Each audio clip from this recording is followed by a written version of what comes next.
커피도 줄였고 멜라토닌도 먹어봤는데 새벽 2시에 또 깨서 말똥말똥한 눈으로 이 영상을 보고 있다면 여러분의 수면 체질이 문제일 수 있습니다. 사실 멜라토닌이 잘 듣지 않는 수면 체질이 있어요. 이런 분은 오메가3가 잘 듣는 체질일 수 있습니다. 여러분은 어떤 체질인지 확인해 보세요. 오늘 영상을 보고 나면 여러분이 멜라토닌이 잘 듣는 호르몬 체질인지 잘 듣지 않는 오일 체질인지 확실히 아시게 될 거예요. 더불어 멜라토닌이 잘 듣지 않는 이유와 그 해결 방법에 대해서도 정리해 놓았으니 영상 끝까지 보시고 꿀잠 얻어가세요. 내일의 내가 오늘의 나를 기억합니다. 브레인 테라피입니다. 사실 멜라토닌이 잘 듣는 사람과 안 듣는 사람이 따로 있습니다. 불면증에도 체질이 있는 거죠. 그럼 여러분의 체질을 구분해 볼까요? 자려고 누워도 잠이 안 온다. 머리는 피곤한데 눈은 말똥말똥하다. 새벽 2, 3시가 넘어야 잠이 든다. 수면 시간이 점점 늦어진다. 이런 분들은 수면 패턴이 엉망인 경우가 많습니다. 바로 멜라토닌이 효과가 있는 호르몬 체질인 거죠.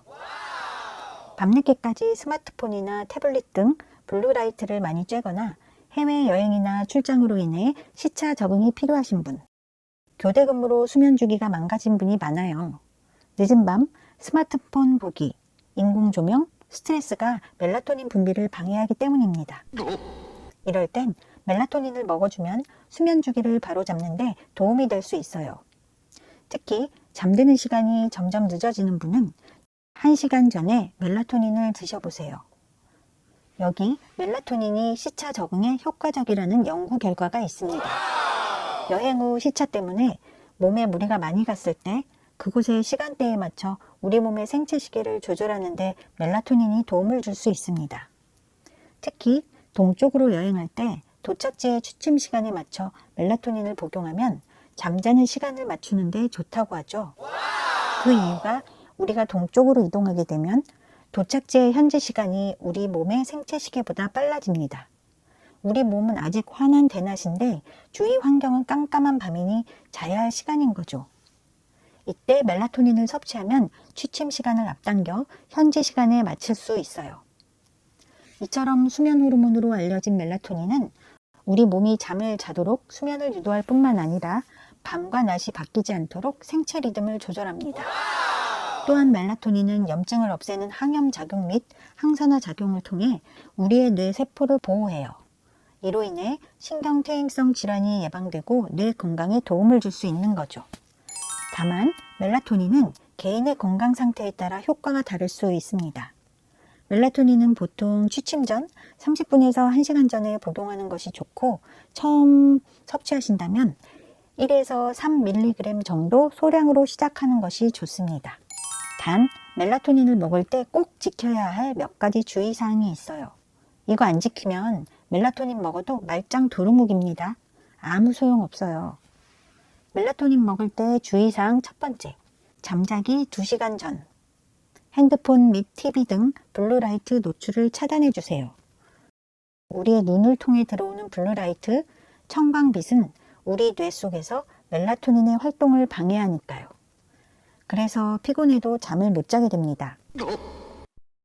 멜라토닌 먹을 때 주의사항 두 번째, 취침 1시간 전 멜라토닌을 먹어야 원하는 시간에 잠들 수 있습니다.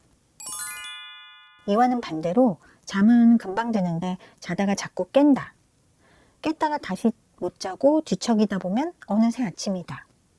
집중력이 떨어지고 머릿속이 멍한 게 안개가 낀 것처럼 개운하지 않다. 이런 걸 브레인 포그라고 하거든요. 이런 브레인 포그 증상이 있다. 스트레스를 받으면 잠을 더 못 잔다. 이런 분들은 멜라토닌을 먹어도 소용이 없어요. 멜라토닌이 문제가 아니니까요. 뇌가 쉴 때 쉬지 못하는 상태라서 그래요. 뇌가 지나치게 각성된 상태거나 뇌에 염증이 있거나 혈액순환에 문제가 있는 등 혈관 건강에 문제가 있을 수 있습니다. 이럴 땐 염증 조절에 탁월한 오메가3가 정답입니다. 뇌의 염증을 낮춰주고 혈관 건강을 개선해 주니까요. 더 나아가 우리 뇌가 깊은 잠을 잘 수 있도록 도와줍니다. 이런 분들이 바로 멜라토닌이 잘 듣지 않는 오일 체질인 거죠. 오메가3가 풍부한 들기름을 아침 저녁으로 한 티스푼씩 드시면 됩니다. 들기름에는 알파리놀렌산이 풍부한 오메가3 지방산이 많이 들어있습니다. 이 풍부한 알파리놀렌산이 우리 몸에서 혈관 건강과 염증을 완화시켜 도움을 주는 거죠. 혈관벽을 건강하게 유지하고 혈액순환이 잘 되도록 하고, 그로 인해 혈관이 확장되어 동맥경화와 같은 심혈관 질환에도 좋고 혈압도 안정적으로 유지시켜 줍니다. 또한 우리 몸속에서 불필요한 염증을 줄여주어 혈관이 염증으로 인해 손상되는 것을 예방할 수 있습니다. 여기 영국 옥스퍼드 대학에서 수면장애가 있는 어린이 362명을 대상으로 한 연구가 있습니다. 이 자료에 따르면 오메가3 보충제를 섭취한 어린이들의 수면 시간이 약 1시간 늘어났고 밤마다 잠에서 깨는 빈도는 줄어들었다고 보고했습니다. 또한 미국에서 진행한 연구에 따르면 수면 시간이 짧은 성인의 경우 혈중 오메가3 수치가 낮았으며 오메가3 수치가 높은 성인들의 경우에는 개운하게 푹 잘 잤다고 할 수 있을 정도로 수면의 질이 좋았다고 보고했습니다. 알파리놀렌산은 오메가3 지방산의 한 종류로 우리 몸속에서 효소작용을 통해 우리 두뇌에서 직접 사용할 수 있는 EPA와 DHA로 바뀔 수 있습니다. 하지만 알파리놀렌산이 이 두 성분으로 바뀌는 전환율은 건강 상태, 나이, 성별 등에 따라 개인차가 있기는 하지만 일반적으로 낮기 때문에 직접 EPA와 DHA를 섭취하는 것이 더 효과적일 수 있습니다. EPA와 DHA 어디서 많이 들어보셨죠? 요즘에는 이 성분이 강화된 유제품도 많이 나와 있습니다. 그렇지만 무엇보다 오메가3 지방산과 오메가6 지방산을 균형 있게 섭취하는 것이 중요합니다. 그 방법으로는 우리 두뇌가 바로 사용할 수 있는 EPA와 DHA가 들어있는 연어와 같은 생선을 일주일에 한 번에서 2번 섭취하시면 됩니다. 들기름은 매일 아침 저녁으로 한 티스푼씩 드시는 게 좋고요. 그런데 멜라토닌을 먹어도 소용없다고 느끼는 또 다른 이유가 있습니다. 섭취한 멜라토닌을 받아서 활성화시켜주는 수용체가 부족하기 때문이죠. 여러 연구에서 멜라토닌 수용체는 주로 중년 이후, 특히 50세 이상부터 점차 감소하는 것으로 나타났습니다. 이는 우리 몸이 노화되면서 자연스럽게 뇌의 송가선에서 분비되는 멜라토닌의 양 자체가 줄어들 뿐만 아니라 멜라토닌을 받아들이는 수용체가 신경계에서 아예 적게 만들어지기 때문입니다. 또한 섭취한 멜라토닌과 멜라토닌 수용체가 결합하는 능력이 떨어지기 때문이기도 하죠.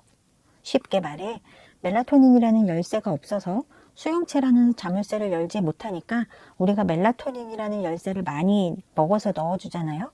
그런데 그래봤자 열쇠에 꼭 맞는 자물쇠가 없거나 열쇠와 자물쇠의 아기가 잘 맞지 않아서 수많은 열쇠가 쓸모 없어지게 된다고 생각하시면 돼요. 그럼 이럴 때는 어떻게 하냐고요? 멜라토닌 수용체가 부족한 이유 중 노화로 인한 경우는 인간의 힘으로는 어쩔 수 없어요. 그렇지만 만성적인 염증과 산화 스트레스 때문이라면 해결할 수 있어요. 만성적인 산화 스트레스와 염증 때문에 멜라토닌 수용체가 손상을 입게 되면 열쇠인 멜라토닌과 자물쇠인 멜라토닌 수용체가 잘 맞지 않게 됩니다. 그러니 염증과 스트레스를 줄이는 식생활을 하세요.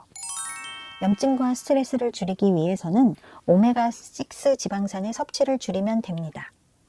오메가6 지방산을 지나치게 많이 먹으면 멜라토닌 하나를 놓고 멜라토닌 수용체와 특정 효소가 서로 달라붙으려고 경쟁하기 때문에 멜라토닌을 먹어도 소용이 없을 수 있어요.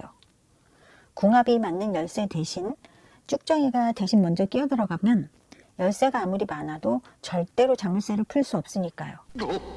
게다가 오메가6 지방산을 과도하게 섭취하면 염증 반응이 심해져 좋지 않아요.